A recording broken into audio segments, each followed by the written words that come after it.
আজ আবার আমি আমার ছাদ বাগানে একটা আনারস গাছ পুঁতবো।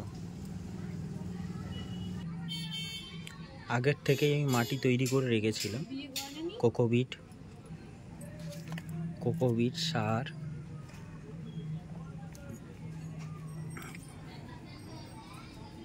নিমখোল আর পুরনো মাটি একসাথে মিশিয়ে মাটিটা তৈরি করে রেখেছিলাম।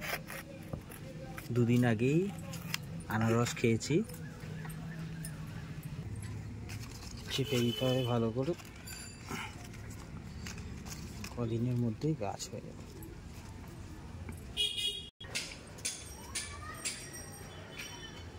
একটু গোড়ায় জল দিয়ে দেওয়া, ব্যাস হয়ে গেল, আর গাছ কমপ্লিট। কিছুদিন পর ঠিক এরকমই বড় হয়ে যাবে। আনারস হতে মিনিমাম 2 বছর সময় লাগে।